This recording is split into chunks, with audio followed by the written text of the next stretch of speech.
Welcome to Honest HR, the podcast for informed and aspiring HR professionals intent on transforming workplace challenges into golden opportunities.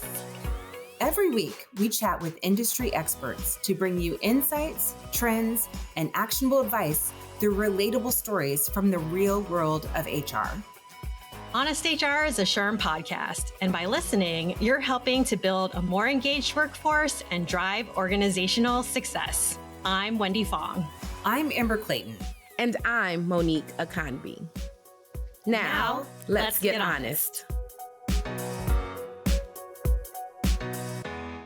Hey, HR family. Wendy Fong here, your SHRM Honest HR host, and we're going to talk about loneliness in the workplace on today's episode.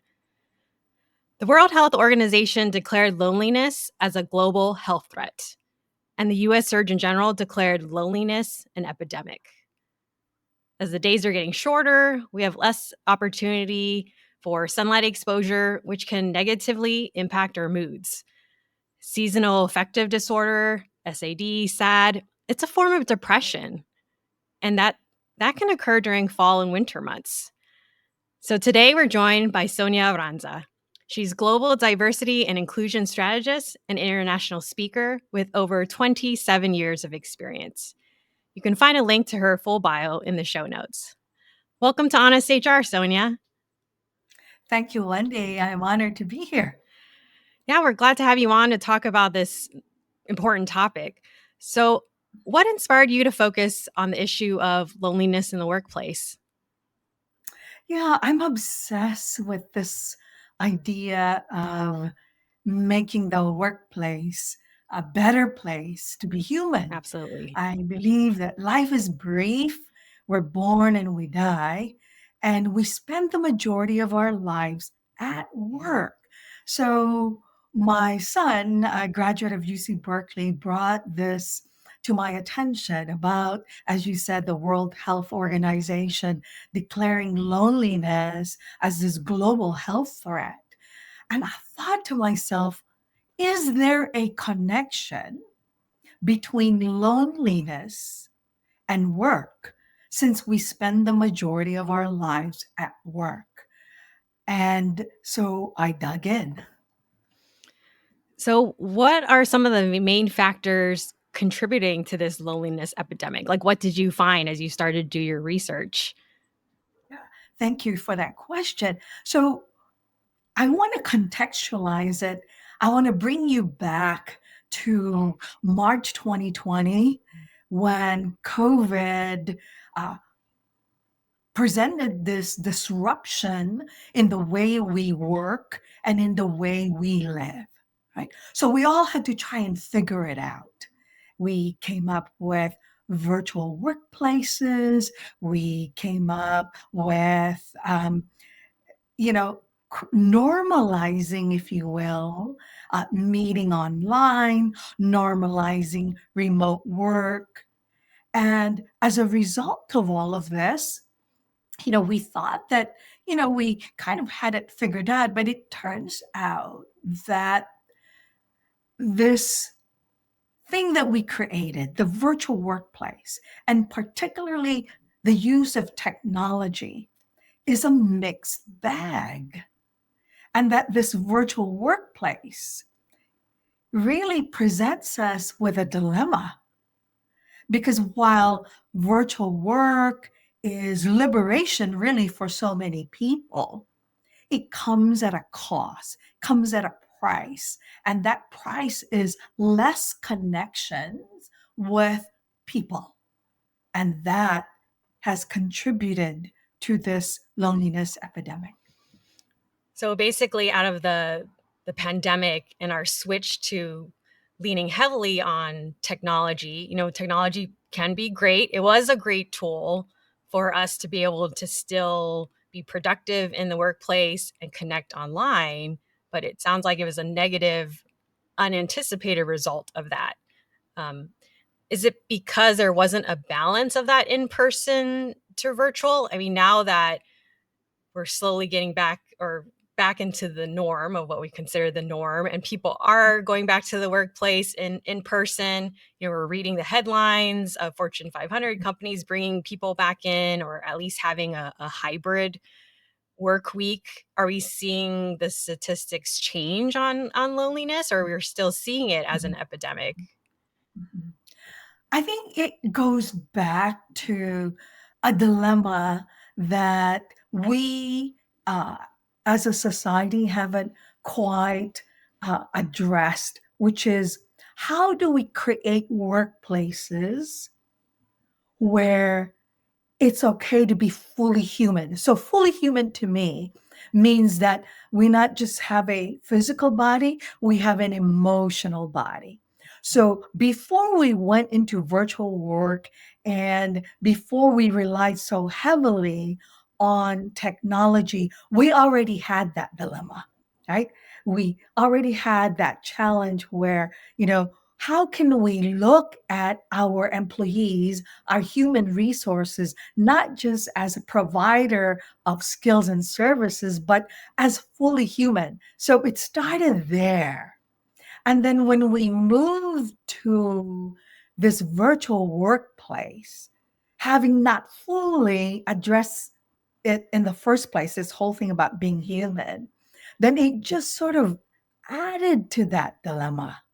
And, these new workplaces that we have that are virtual, the idea of having this need for human connection has become more pronounced. So, for example, uh, the whole research on belonging, right? So, we now know that belonging is an even bigger motivator for employees than money itself. So, when they're coming to work, just like you and me, they're coming there because they want a sense of purpose. They need money to live, like you and me. But even more important than that is this sense of belonging. That totally makes sense. Like, as we shifted to these technologies, there was already this um, underlying issue that was growing, but it was like Yes, amplified when we had to switch to fully virtual and lean on these virtual technologies. correct. Yeah, it became so much more pronounced. It's like, the windows open, the doors open. Oh, that thing that we needed to address, the issue of belonging, that thing with which we needed to address, which I'm obsessed with, which is making the workplace a better place to be human. We had not quite finished that, and so then when we went to virtual work, and with technology just you know um, significantly lessening connection with our colleagues, with our coworkers, with each other, then I can understand why it became an epidemic. Yeah, and thinking about like our cave people days, as I read about psychology and understanding more about the human mind, physical, emotional, psychological, spiritual, a Mhm. lot of the research goes back to like ancient times where we were social creatures. We had to be part of a tribe to have that belonging. So, how does loneliness, and it goes hand in hand with belonging and work, Mhm. it impacts organizations? You had Mhm. mentioned your stat on how people will choose belonging more over Mhm. salary. So it sounds like it will impact like retention and turnover rates if someone doesn't feel like they belong. Absolutely. Employee well-being and business success, they're inextricable. Right. So when we're talking about employee well-being, which includes belonging, which includes addressing loneliness, which includes making sure that we have a supportive culture, uh, all of that has to do with business success. business continuity. Like if you think about it, right? Without employee well-being, what is your talent pool going to do? They're not going to give you high performance because their well-being impacts not only their morale, it's their productivity, their creativity. It impacts their thoughts, ideas, innovation. So it is so critical for workplaces today, companies and organizations to truly address employee well-being, because as I said, employee well-being and business success, business continuity, they're inextricable. Yeah, it goes hand in hand. And if that's a strong enough business case for leaders, especially if they look at productivity and the numbers, it sounds like if there's rampant loneliness and not a feeling of belonging in the workplace, there'll be lower productivity, like you said, lower creativity, lower workplace morale, and eventually will have the negative economic impact. Absolutely, absolutely. And for people who like data, who like science, and I do, uh, if if you take a look at neuroscience research, right? So neuroscience research tells us that when a person does not feel like they belong, when they are excluded, right? That region of the brain that's triggered when they are in pain, when harm comes to them, that is the same region of the brain that's triggered when someone doesn't feel like they belong. Wow. That is the same region of the brain that's triggered when someone is marginalized. So just think about this, right? So if people are not feeling that sense of belonging, they're feeling excluded, and then with technology, less connection, you're going to have a workforce that's not very productive. Wow, that's huge. So your emotional pain triggers the same part of your brain that triggers physical pain. That's exactly correct. That's exactly correct. And even more recent research tells us that, and I thought at first when I saw this piece of research coming out of the UK, I thought it was a typo, but it's not. Nearly 70% identify their boss, their leader, their manager, whatever the title is, but it's the immediate supervisor leader, as having more impact on their well-being than their own spouse or their own physician. Oh, wow. So these relationships that we have, the culture of the workplace, the norms, the attitudes, the beliefs, the behaviors, all of that impact us so much.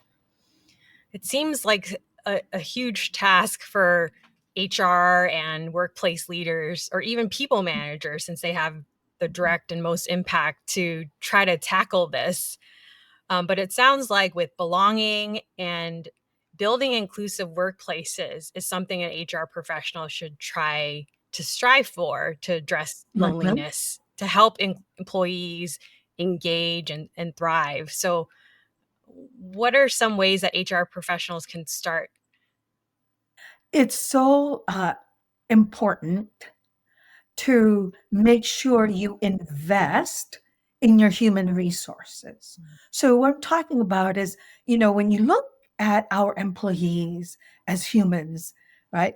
They might have mental challenges. And so I think that while many are providing company sponsored programs addressing mental health, I think now that we have to be more deliberate and intentional about that, right? Looking at our employees as whole human beings with, an entire epic behind them that we know nothing about, that shaped and inform how they show up emotionally. So I think it's so important for HR to invest in those type of programs, normalize that, normalize the idea of company supported, company programs addressing mental health.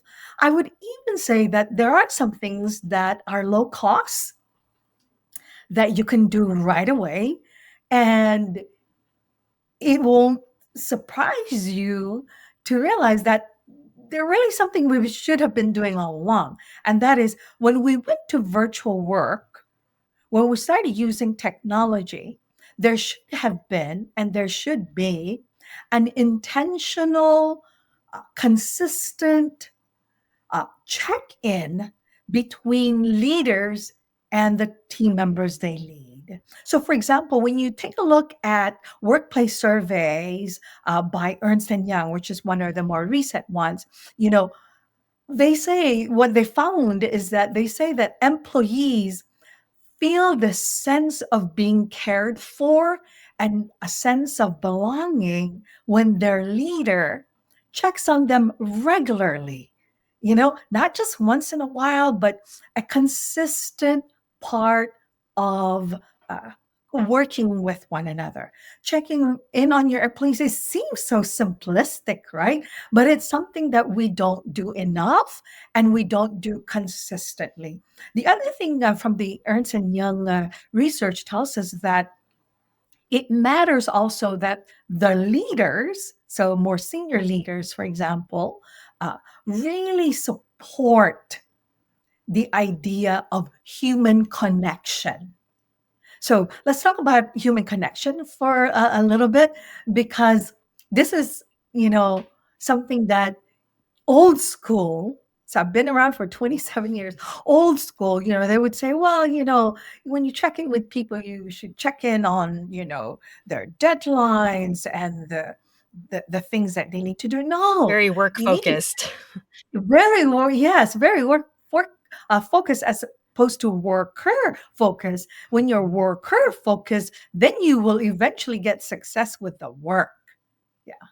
Well, and it reminds me of where the roots of uh, capitalism was formed, like in the Industrial Revolution, where people worked in factories and they're workers and they had to deliver results.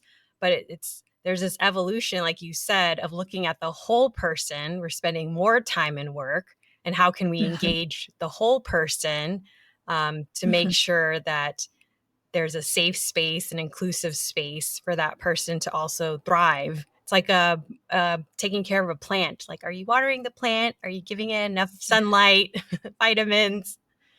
Yes. Yeah. So, like in my work, the workshops and leadership seminars that I conduct, it has also transformed over time because now I really believe in this holistic approach. So, for example, the leadership classes that I conduct, it used to be, what are the characteristics of a good leader? No, now it's who are you as a human being? What is your epic?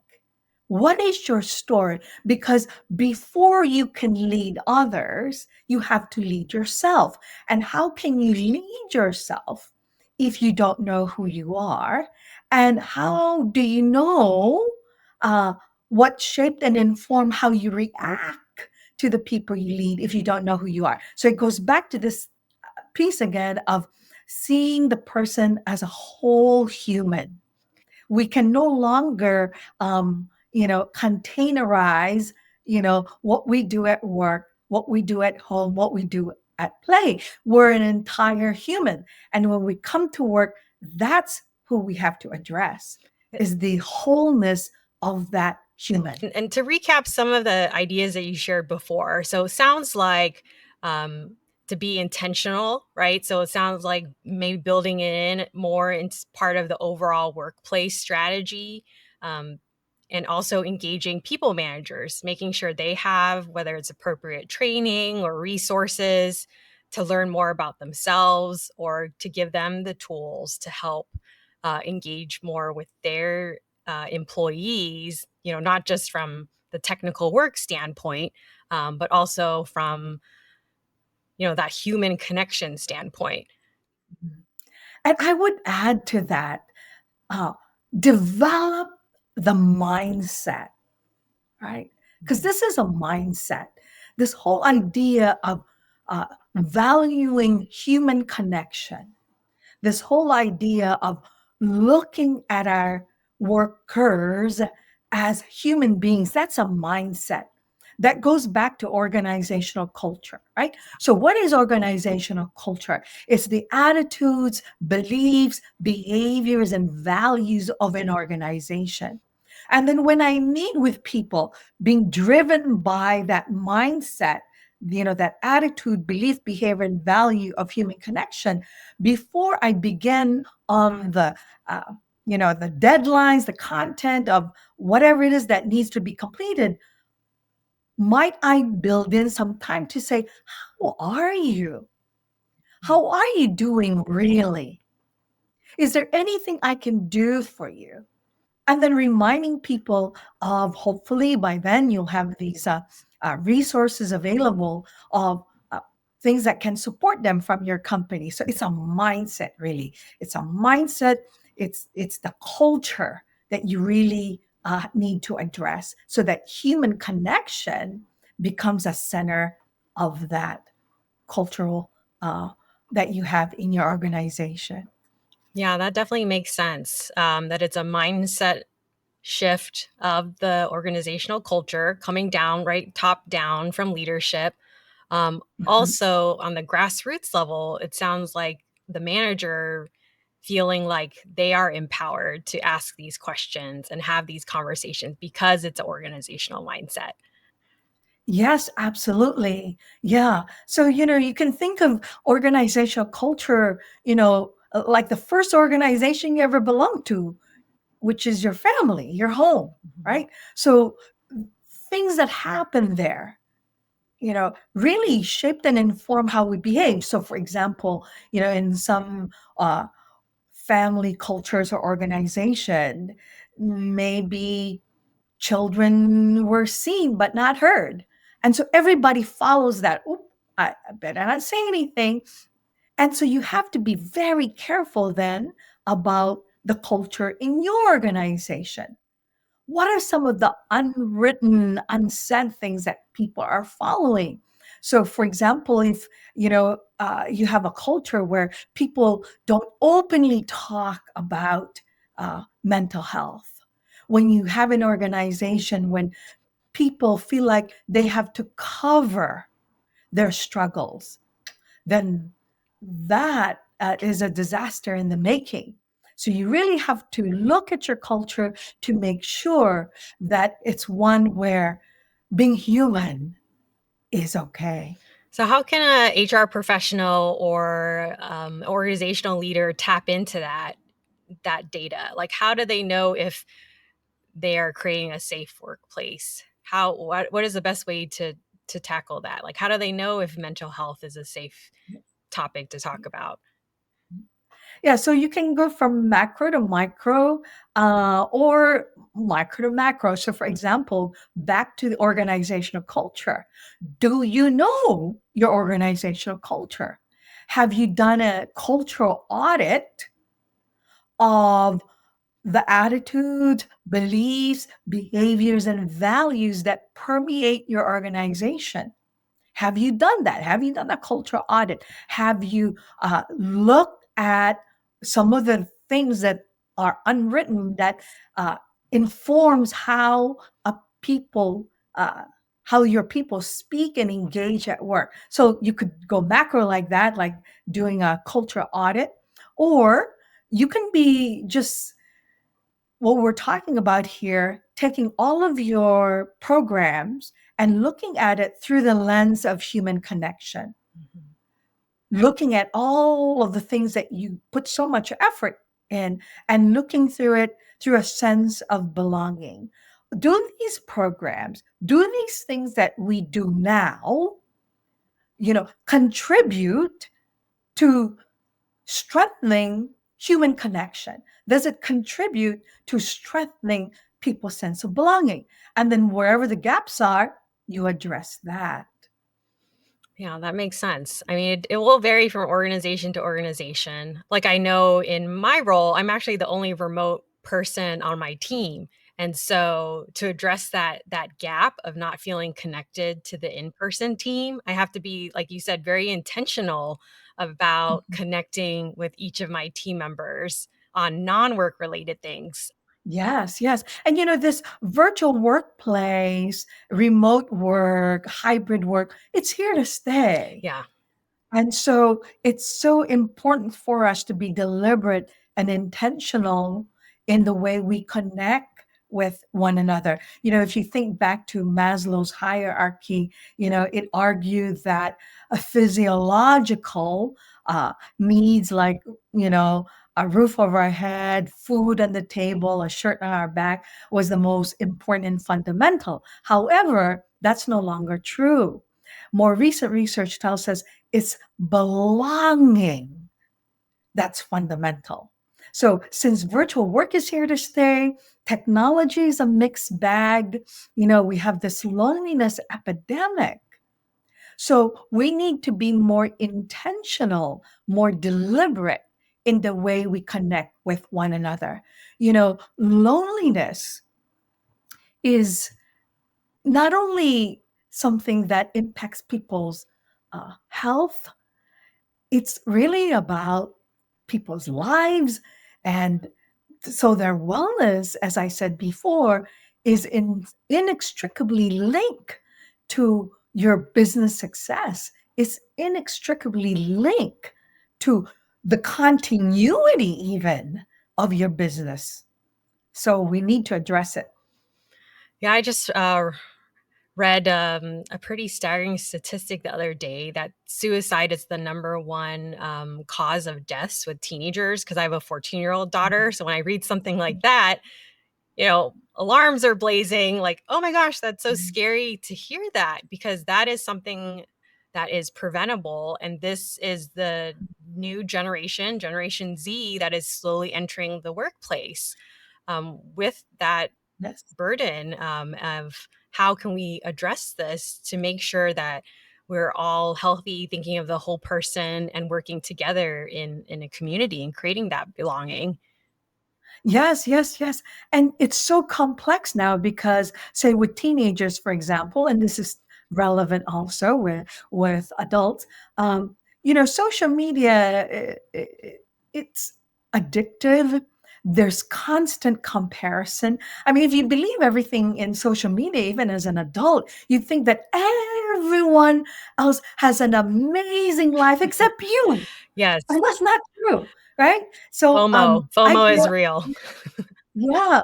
So I grew up in Hawaii, and growing up in Hawaii, I grew up with a lot of rainbows. I'm based in Washington, D.C. now, but the teachings I learned there are still with me. So growing up in Hawaii with so many beautiful rainbows, we learned at a very early age that rain is required to create a rainbow.